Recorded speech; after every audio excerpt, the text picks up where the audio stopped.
జై శ్రీరామ్ ఫ్రెండ్స్, నేను శ్రీలక్ష్మి. మహిళా దినోత్సవం శుభాకాంక్షలు. మిమ్మల్ని అందరినీ ఇలా కలుసుకున్నందుకు నాకు చాలా హ్యాపీగా ఉంది. మనకి వంటల ప్రోగ్రాం అన్నారు కదా, ఏదో ఒకటి చూపించండి అన్నారు. అందుకోసం నేను ప్రాన్స్ జీరా రైస్ చేద్దాం చేస్తాను. ఇప్పుడు మీకు అది కూడా చూపిస్తాను. ఓకే, చూద్దాం రండి. జై శ్రీరామ్ ఫ్రెండ్స్, నేను ఈరోజు జీరా రైస్ రొయ్యల కర్రీ చేస్తున్నాను. ఫ్రాన్స్ కర్రీ, జీరా రైస్ ఉడుకుతుంది. నేనైతే ఎప్పుడు నాన్ వెజ్లోకి ఎక్కువ పులావు, జీరా రైస్, బగారా రైస్ ఇవే ప్రిపేర్ చేస్తాను. టేస్ట్ బాగుంటుందని. ఓకేనా ఫ్రెండ్స్, ఇప్పుడు రొయ్యలు చూద్దాం. ఫ్రెండ్స్, నేను ఇందాక జీరా రైస్ రొయ్యల కర్రీ చెప్పాను కదా, ఫ్రాన్స్ కర్రీ జీరా రైస్ చేస్తానని. ఇప్పుడు రొయ్యకి కావాల్సిన పదార్థాలు ఏమేమో చూద్దాము. ఫస్ట్ బాండ్లీ పెట్టుకొని అది హీట్ అయ్యేలోపు మన ఇంగ్రీడియంట్స్ అన్ని ఏం పెట్టుకున్నా చూద్దాము. ఇది పసుపు ఉప్పుతో కొంచెంసేపు ఒక 10 minutes 15 minutes కానీ నానబెట్టుకున్న రొయ్యలు 1/2 kg. ఇదేమో చింతపండు పులుసు 2 కప్పులు. తర్వాత ఇది ధనియా పొడి 2 స్పూన్లు పెద్దవి. ఇది మసాలా, మన మటన్ మసాలా, చికెన్ మసాలా వేస్తా కదా, అది ఆ పౌడరు. కొత్తిమీర 1 కప్పు, పసుపు, కారం, ఆనియన్స్ చిన్నగా తరిగి పెట్టుకున్న ఉల్లిపాయలు 1 కప్పు, టమాటోలు 1 కప్పు, అల్లం వెల్లుల్లి పేస్ట్. ఇవి ఫ్రెండ్స్ మనకి మెయిన్గా కావాల్సినవి. ఇప్పుడు తయారీ విధానం చూద్దాం. బాండ్లీ వేడైంది, ఆయిల్ వేసుకుందాం.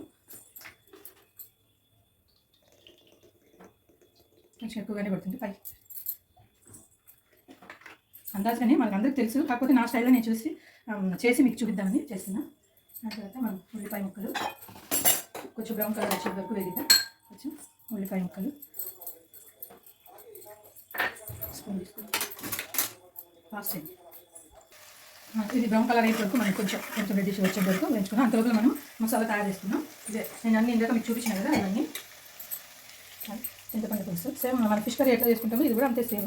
కొంతమంది చింతపండు పులుసు వేసుకోరు రొయ్యలు దానికి, కానీ నాకు పులుపు అంటే బాగా వేసుకుంటాను. అన్ని మొత్తం కలిపేస్తున్నాం. అన్ని కలిపి గ్రైండ్ చేసేస్తున్నాం.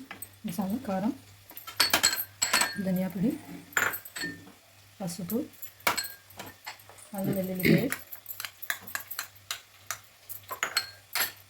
టమాటో ముక్కలు అన్నీ నేను మొత్తం అన్నీ ఒకేసారి గ్రైండ్ చేసుకుంటాను. మనకి ఏమీ అడ్డం రాకుండా కొత్తిమీర వేసేస్తున్నాను. అయ్యో కడిగి పెట్టుకున్నందుకు కొంచెం ఇదైంది, తీసేస్తున్నాం. ఓకే, ఇప్పుడు మనం గ్రైండ్ చేసుకుందాం.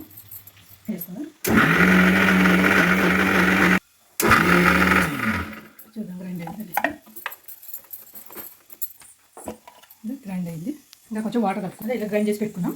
ఇప్పుడు ఇదేమైంది, ఇది కలర్ అయిపోయింది. రొయ్యలు వేసి వేయించుకున్నాం.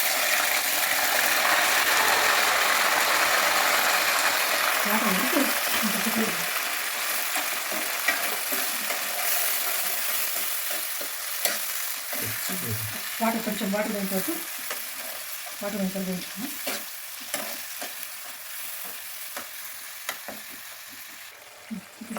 ఈ విధంగా కొంచెం వాటర్ పోయింది. ఆయిల్ అంతా పైన వేయించుకోండి. మనం మసాలా కొంచెం చిక్కగానే ఉంది.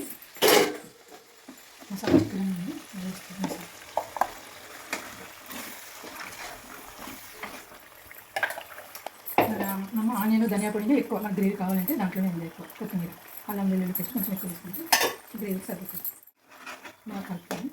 ఇది ఎక్కువ చదువు పులుసులాగా ఎక్కువ వాటర్ లాగా రాదు. కొంచెం ఇట్లా ఈ విధంగా చిక్కగానే వస్తుంది. ఇట్లనే ఉంటుంది. ఒక 1/2 hour కానీ పెట్టేసి చిన్న మంట మీద ఉడికించుకుంటే మనకు రెడీ అవుతుంది. మధ్యలో కలిపెడుతూ ఉంటే సరిపోతుంది. ఇప్పటికైతే ఇది రెడీ అయిపోయినట్టు. 1/2 hour ఉడికిన తర్వాత చూద్దాం. ఓకే, బాగా కలిపినాం కదా. చిన్న మంట మీద స్టవ్ తగ్గించేసి చిన్న మంట మీద ఒక 1/2 hour పెట్టచ్చు. 1/2 hour తర్వాత చూద్దాం.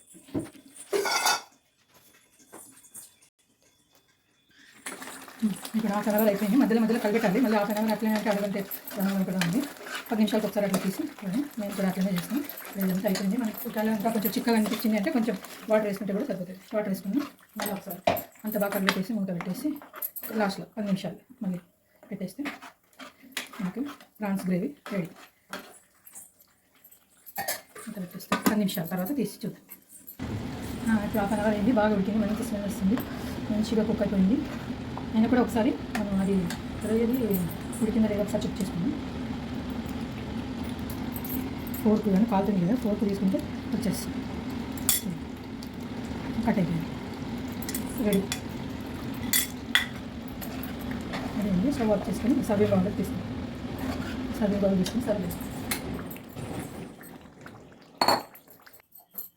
ఇప్పుడు నేను ఆల్రెడీ జీరా రైస్ చేసినాను. జీరా రైస్ ఏం లేదు, నా స్టైల్లో చేసినాను. జీరా రైస్ మామూలు హోటల్స్ అట్లా కాకుండా ఏమో నాకు తెలిసినట్టు నేనే చేసినాను. జీరా రైస్ ఫస్ట్ రైస్ నానబెట్టుకున్నాం కదా, రైస్ కేసులు పెట్టుకుని స్టవ్ మీద పెట్టుకుని ఒక పక్కన బాణీలో ఆనియన్స్ కొంచెం రెడ్గా అయిన తర్వాత మనం ఎక్కువ జీరా రైస్ అన్నాం కాబట్టి ఎక్కువ జీరా రైస్ వేసేసి కొంచెం సాల్ట్ వేసేసి దాంట్లో బాగా వేగిన తర్వాత అల్లం వెల్లుల్లి పేస్ట్ ఉంటుంది కదా, అల్లం వెల్లుల్లి పేస్ట్ వేసి జీరా రైస్ మనం అది అల్లం వెల్లుల్లి పేస్ట్ అదంతా వేగిన తర్వాత వాటర్ వేసేస్తాము. ఎసురు కాగిన తర్వాత రైస్ వేసేసి చేసేస్తే జీరా రైస్ రెడీ అయిపోతుంది. నా స్టైల్లో అది జీరా రైస్ కూడా చాలా బాగా వచ్చింది. ఇప్పుడు ఆ రెండు కలిపి మనం టేస్ట్ చూద్దాం. ఓకేనా, టేస్ట్ చేద్దామని చెప్పినాం కదా, రెడీ అయింది కర్రీ. ప్రాన్స్ కర్రీ, జీరా రైస్ చెప్పినాం కదా. ఇప్పుడు టేస్ట్ చూద్దాము ఎట్లా వచ్చిందో చూద్దాం.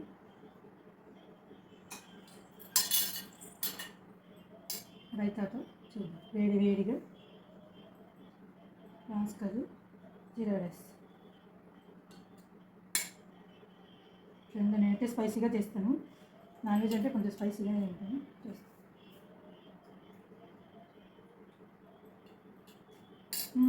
సూపర్ వచ్చింది అసలు. Okay, thank you friends.